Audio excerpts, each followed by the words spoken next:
guest speaker. Welcome. Thank you. Welcome. Tell us a little bit about yourself, and you teach a course, and you're actually going to be having one here in a while, but we'll hear more about that towards the end. But I'd love to hear about the work that you do. I've heard of it before, but I haven't yet experienced it, so I'm excited to hear all about it. Thank you. Thank you for having me here. I'm very honored and blessed. And what you were talking about was absolutely beautiful, and it touched my heart, and I'm really grateful for having been placed here. Let's put it that way. And my topic is really dovetails with what you were talking about, and we didn't even plan this, but it does have to do with self-love. And speaking of tools, one of the things that I found was a precious tool for me was this book, Calling in the One. It was written by Catherine Woodward Thomas, and she was my teacher who helped me to understand what relationships were all about and what self-love is all about. And I also went to University of Santa Monica, where I studied spiritual psychology for a couple of years and got my master's and was clearing my issues and my stuff. And after I graduated, I realized the journey doesn't stop there. It doesn't stop when you get a degree. Just is an ongoing journey. So, and then I came across this work, and I absolutely fell in love with it, and I started to understand the concepts and principles much deeper and better.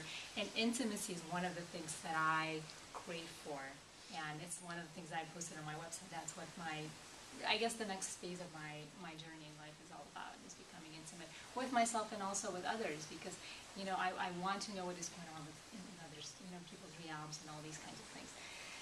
So, and I also wanted to tell you that I have a teaching partner who I also think I was blessed to call into my life, and we teach now together. Her name is Gayane Kulikyan, and she is also Calling in the One coach and a feminine power coach, and also a psychotherapist. And she has lots of experience dealing with trauma and some of the heavier issues, I would say. And one of the things that I wanted to also talk about is this difference between coming into a relationship as a child, versus coming into a relationship as an adult, and realizing that sometimes we do look up to our partner or to, like, say, to our parents to give us that love that we never got, and we kind of become annoyed or depressed, or we think we're not good enough for getting the love that we truly deserve.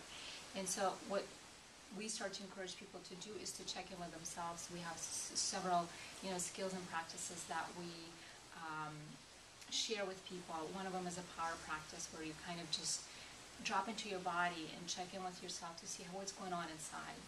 If that little child is triggered, how can you connect with it on a deeper level, and how can you become the source of love for yourself, basically, and then have conversations with your partner, with your parents, with your friends, coming from this adult presence and not from your triggered child self. And also, one of the things I absolutely love about this work is that because it deals with all of the sort of the three phases of our lives, like the past, the present, and the future. And what we do is we, clear the past, make sure our relationships are from the past are complete. We have healed them. We looked at them. We realized what patterns we've recreated, and how can we also put a stop to those patterns, because we have the power to realize what we're doing and making it conscious, and seeing how are we co-creating the experience that we're having, and how we are being the source of the experience we're having. So that's one of the things. And then presently, when we focus on the present, we start to use the skills and the processes to transform our current reality, our current relationships that we have with our friends, coworkers, parents, whoever it is. So I started to experience my own transformation with my family members, which was incredible. Started having, calling in friends that were on the same wavelength as I, we could truly support one another, instead of being in this pattern of calling in friends that I was the one who was the giver in the relationship, and being there to support them, and not really asking for much from them. So I created this dynamic of sort of inequality and imbalance, and I realized that doesn't serve me anymore, and those friendships do not nurture me. So that's something that I've recreated in my life. And talking about the past, present, and the future. In the future, what we do is encourage people to envision what does the relationship of their dreams look like. Like, what does it feel like? What does it sense like to be in that energy, in that vibration with that person? And start bringing that energy into the present, starting to live that way, starting to be future focused. For example, when I was coming here, I felt very nervous in the beginning. Like yesterday, I was meditating and I was, praying and I was like practicing all of these things. And then I realized, no, I'm just going to focus on my future self. What is the future self? Like if she was to come here and speak, what would she be like? What would she say? And so that really calmed me down and brought me to a greater level of peacefulness, I would say, and serenity. And you're getting calm now. You look good. Thank you. Thank you. And if you are, we can practice a little bit if you would like. Just give you a bit of a taste of what one of the things that we use. So tell us a little bit about the founder of Calling in the Sure. One. Yes. Her name is Catherine. Let me. She's featured on Awareness Magazine's magazine. Yeah. At this time. Exactly. And Synchronicity has it. It's May and June issues. It's very current, and it's kind of in alignment with what Karen and I are doing this month. And she is a beautiful and amazing person, and she was the one who wrote Calling in the One book.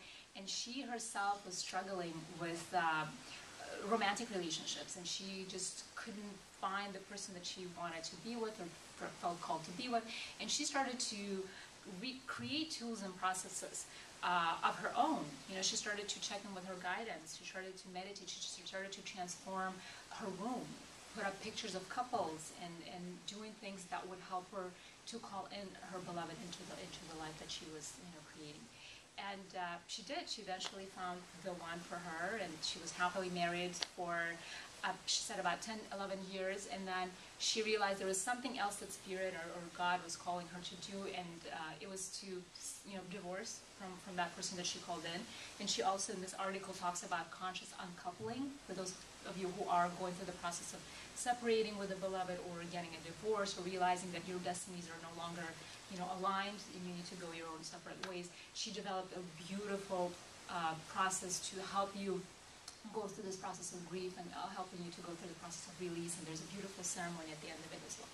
So that's for those who want to go through, need tools and skills in that area. And she currently lives in Los Angeles. I think that's important to comment on. Sure. Because we were talking about self-judgment.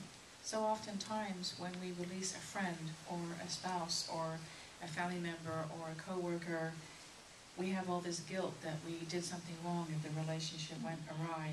And that's just not the case. We connect with people that we are energetically aligned to, and if we shift and change, and we are no longer energetically aligned to that person, it's simply like two opposing forces that no longer connect. And if we can allow that to happen without all the self-judgment, then we can move through the grieving process. And even if it's just a friend that we no longer have a friendship with, there's a grieving process when they move out of our energy field. Something that was there is no longer there, and we have a hole. And we have to honor that grieving process and fill that hole with self-love and with other people. And I like that she has addressed this issue. Absolutely. And I think she's very unique, and I think in her approach and what she talks about. And you can read her article, by the way, in this Awareness magazine. And she also talks about purpose of relationships, because in the past, she says in the last 50 years, our relationships have changed dramatically in comparison to what have been going on in the last 5,000 years. Because the purpose of relationships used to be is to come together for security, for survival, for economic advancement. And nowadays, it's more about spiritual partnership, because we want to come together with somebody who we're in alignment with, somebody who maybe even shares our life purpose, so we can do work together on this earth. And it's more about this fruitful and juicy relationship that I call it a spiritual partnership. And it's about self-responsibility, making sure you're 100% responsible for everything that goes in a relationship. So that's what makes her work amazing. And I kind of deep down knew all of that, but then she kind of brought it out into the world, and it reaffirmed my own inner knowing. And I realized I just want to learn more about that, and I want to start teaching this material to other people. Yeah. So calling in the one. Give us a good example of how you would call in the one, and what maybe one of the examples that happened to you. What for me is, I'm honoring my process as well, and I would say for me it was about calling in myself first, my higher self, my own love, sort of speaking, and becoming magnetic to my soulmate, to my spiritual partner, who I'm still calling in. Like I have a teaching partner and I have friendships and soulmates, I would consider them. But in terms of my romantic partner, I'm still calling in that person into my life. And the reason I'm here is because I'm calling in that person. Otherwise, I wouldn't be taking these steps either, because this transformed my life as well, being on this journey. And this process is like a 7-week journey. And we kind of, each week we dive into something different. And if you do the book on your own, if you choose to do that, there's every day you can read a lesson and do a practice at the end of it and start the journey that way. So, but it sounds like it's a way of getting in, of taking that key to your own heart and going in there and start exploring the tools that you have, developing them, and getting to know yourself really well. Absolutely, yes. It has to do with sitting down and meditating as well, checking in with your higher guidance. It has to do with checking in with your past relationships, seeing where still you're holding resentment, or where still you have anger left, or where still there is something that needs to be transformed. Maybe there's a letter that needs to be written, and things of that sort. So, yeah. Yeah, and there's like I said, we can do like a little power practice, for example, like if you drop into your bodies, like if we close our eyes now, if you're open to that, feel free to just close your eyes and drop into your body. And think of an event that, an event that triggered you, or somebody who triggered you. It could be today, yesterday, several months from now, or it could be years ago.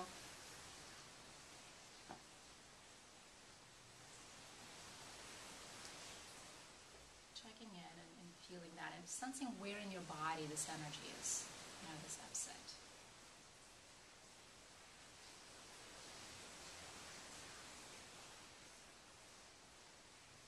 And then gently open your eyes and just shake off that energy. Just shake it off. And usually there's a chakra that kind of gets hit. Yes. Isn't there? Yes. Did everybody connect to a certain chakra when they felt that? Yeah. Solar plexus. Yeah. That area, or heart. Self-respect usually is the one. Solar plexus, self-respect. Okay. That one gets hit for a lot of people. When somebody's triggering you, I would probably say 70-80% of the time it's going to hit the solar plexus. Yeah. Okay. That's true. I had that. For me, it was hard and solar plexus. Yeah. Okay. So and now I invite you to sort of ground yourself in your adult self. The one who is resourceful, loving, who knows how to be there for friends, who is a parent, who's very capable, who's good at what she does or he does, and who is resourceful. Just ground yourself in that adult essence and presence. And extend that energy out into the room as if you're filling up the whole room with that energy. And from this place, I invite you to reconnect with that part of you that got triggered. Reconnect with it and just notice how old it is. Notice the age. And it could be a teenager, it could be an infant, it could be 2 or 3 years old. Just notice it. And instead of turning away from that energy, because it could be painful, instead of turning away from it, just ask it, how do you feel?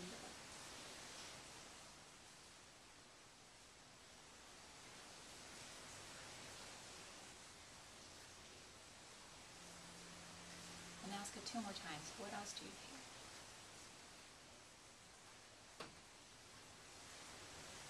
And just listen and be receptive.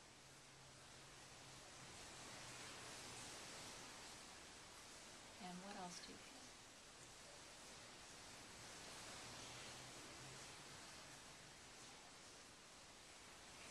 And now I ask it, what do you need?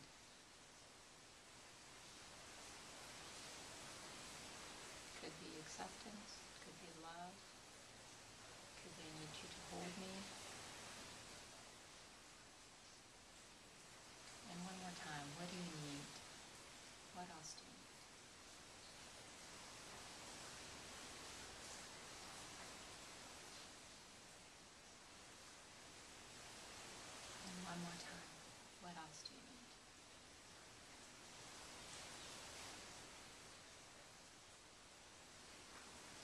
just let it know that you deeply love and care for him and her. That you're always here. And that you care about her and his feelings and needs.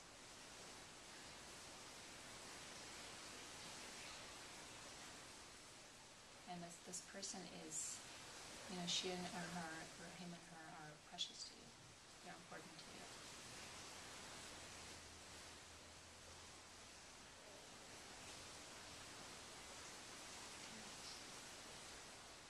I'm just closing that interaction.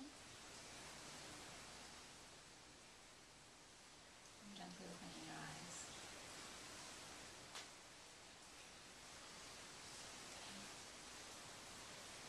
And so once we kind of become aware of how our younger selves get triggered and what they need and how they feel, we can address that for them. And once we start to get in touch with our adult self, the resourceful self, we can bring that part of ourselves into the relationship instead of the triggered part and have the interactions from that place. Okay? And did anybody have anything that they noticed or became aware of during this practice? It's like the energy moves up from the place that was more dense and then out your shoulders, out your heart. It's like being transmuted, and moving out. Beautiful. Yeah. Yeah, and it's one of the things that I continue to practice as well when I get triggered, is just like dropping into my body. Instead of being in my mind and thinking, well, this person does this and that, and blah, blah. It's like, no, what's going on here? I want to check with my body, so. Yeah, the thing that I got triggered on recently was where someone didn't acknowledge my feelings. And I took it back to a place in childhood where my feelings weren't acknowledged. And recognized, as you were saying, transform it, that that person had never had their feelings acknowledged. And so they didn't have the tools to acknowledge somebody else's. So instead of being a victim of their behavior, all of a sudden I was able to send them love and light. That now I can acknowledge theirs. And that's what happens when we get in touch with our feelings. When we get into intimacy with our own feelings, that's when they get resolved. We just have to be willing to, it takes a little courage, I think. Absolutely. To go in there and be willing to look at them and to acknowledge them. It's so easy to say, I'm good, they're not there. They don't exist, but they really do. But our ego that is protecting our survival does a really good job of camouflaging them. Absolutely. And covering them up, because the ego thinks it's not safe to go there. Yeah. Or we shouldn't, if we're spiritual people, we shouldn't get triggered at all. That's another ego thing that I think comes up with people. There's that self-judgment thing. Yeah. Oh, I should be beyond this. That type of thing. And also, like when we do, if somebody does something that is disrespectful, or somebody does not acknowledge our feelings, and this person comes into our field, or we have to interact with that person, we also learn the skill of making generative requests, where we can come in and say, I would appreciate it, and coming from a loving place, saying, I would appreciate it if you would acknowledge my feelings more, or I'd appreciate it if you paid attention to this part, or it does. And it's okay just to talk about that and see how the other person responds. This person might say, I don't really care about your feelings. Then you probably know you don't want to continue interacting with that person. But if it's somebody who is close to you, or somebody who's your friend, and you want to deepen the relationship, then it's totally okay to speak about that and talk about that. And the thing is, they may not have the tools to know how to acknowledge your feelings. Yes.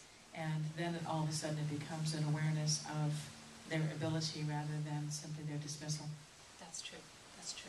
Totally true. So it gets us out of judgment. Yeah. So, Okay, I think that's all. thank you. Does anybody have any questions? Yeah. Questions? So, do the giving envelopes, and we'll do the announcements real quick. And I just want to say that we're going to have just to bring it up, just have a workshop on June 24th, where we're going to be going deeper into these things. It's a 2-hour workshop. And on July 16th, we're going to be starting a 7-week journey on, it's going to be like a workshop. I think I have it here in my highlights of all the, I was in your workshop, the Yes, intro I love workshop, it. about a month ago, Yes. and it was excellent. I Thank really you. enjoyed it, and I appreciated all of the tools that you shared with us. Thank you. It was very beneficial. Okay. Oh, So- I have a question. Sure. So, would it be a good idea to read the book on my own first, or take the course, or does it make a difference in which order? I would say we're gonna be covering the book in the course when we do the workshop, and we're gonna be giving you additional tools. So it's up to you how your time management works, for you, if you have time to do both. If you can start reading the book now, go for it. If you have the time, I would encourage you to go for it, and you can do it again, because the journey doesn't stop us when you finish the book and you're like, I'm complete. I still go in and do some things from that book. So And where do I purchase the book?